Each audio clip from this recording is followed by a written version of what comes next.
You'll regret selling a rental property without knowing this. I'm gonna share with you the things that you need to know when selling a rental property. Otherwise, you're gonna have some pretty big regrets. My name's Daniel Hale. I'm a licensed real estate agent and I have sold a ton of tenanted properties in Ontario. And I see a lot of landlords making the same mistakes over and over again. And I get a lot of calls from this channel on issues that they've had come up or problems that they need to resolve because they've sold their tenanted property wrong. So make sure you subscribe and like this video because I'm about to help you out and share the things that you need to know so you have no regrets. Now, the first thing that I want to share with you that you need to know is that the tenant has the right to stay during the sale of the property and you cannot evict them just because you are selling. I've seen a lot of landlords message their tenants or tell them they have to leave because they're selling, or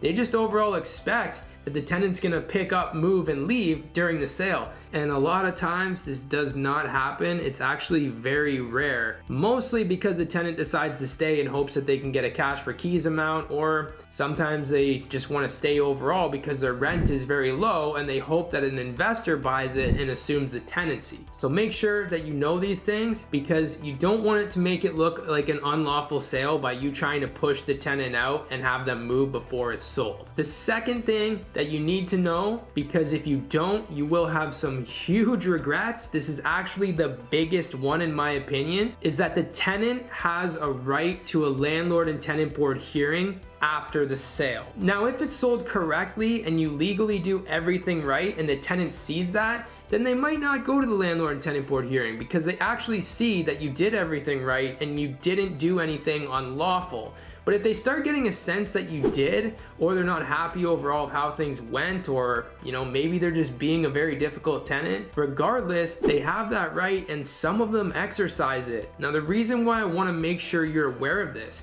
is because I've seen it time and time again. People will sell their tenanted property of a specific completion date and they will guarantee the buyers come closing time, the tenant doesn't move out and there's actually legal issues and the buyer's pissed off and now they don't get vacant possession of the property and now you're in litigation issues and it becomes a massive mess and you get super stressed out. So make sure you understand that you cannot give a specific closing date and you have to make sure that you have the right to an extension just in case the tenant decides to exercise that right to the landlord and tenant board hearing and they don't leave. Now, the next thing that you need to know is who you can and cannot sell the property to. Most landlords also think they can sell the property to whoever they want, whoever brings them top dollar. Now, I understand that's what you want to do. You want top dollar and you can still get it. So don't worry. I'm just here to bring you the issues that you'll regret not knowing. So, not knowing who you can sell the property to. If the person is an investor, they have to assume the tenancy. You cannot promise vacant possession and you cannot just kick the tenant out. Now, you can work out an agreement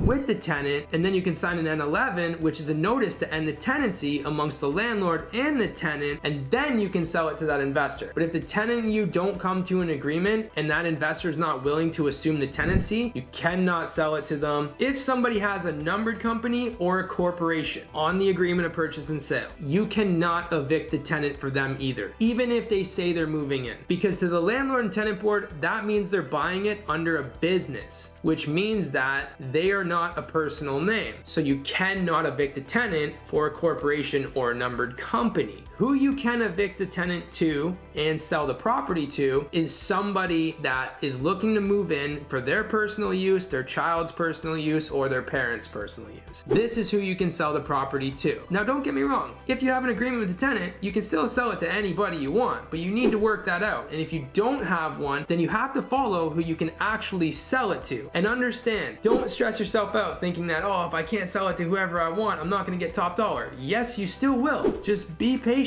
That right buyer that falls in love with the property will come along. But it's a massive red flag not knowing who you can sell it to, because you could get in a lot of trouble once you have a firm agreement of purchase and sale and you sold it to the wrong person. The next red flag to look out for, which sucks, is if the tenant denies you of interior photos. This is a situation where if this happens, the tenant does have the right to do it. Now, don't stress out. I mean, it does suck because you want to have those photos to be able to advertise and show people what the interior looks like. But if you don't, you can still take photos of the exterior of the property, and you can just have a nice property description of what the property is all about, what it looks like, its condition, and it'll still attract your target buyer. But you don't want to just send a photographer in there, start taking photos, and then you go post them online and the tenant files a complaint against you because you posted their personal belongings. So make sure you know this. The next red flag that I want to talk about is not understanding how to serve the tenant notice and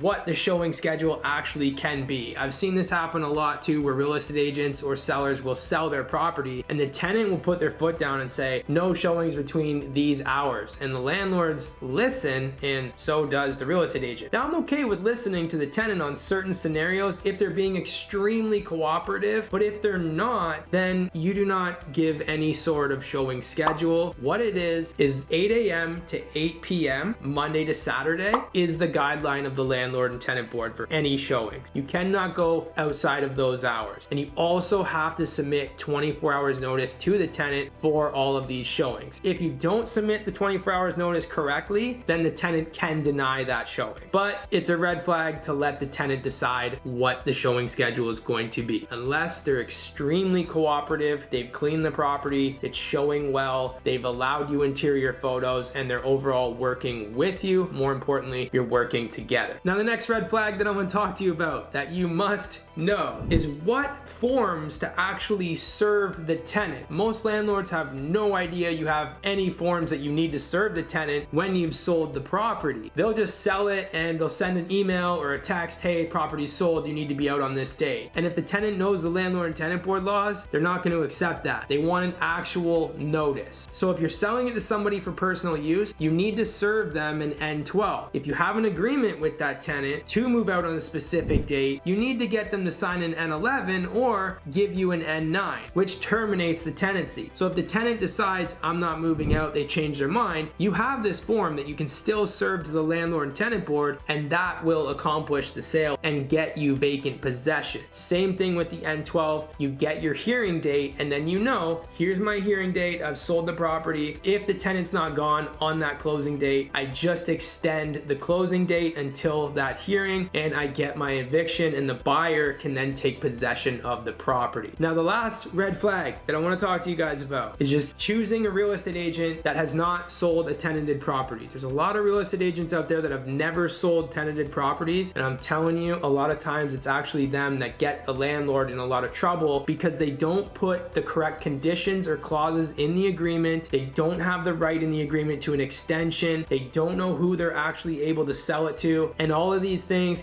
can cause a ton of stress and also potentially litigation. So if you're looking to sell your tenanted property anywhere in Ontario, shoot me an email, send me a text, or give me a call, and I'd be happy to help you guys get it done stress-free.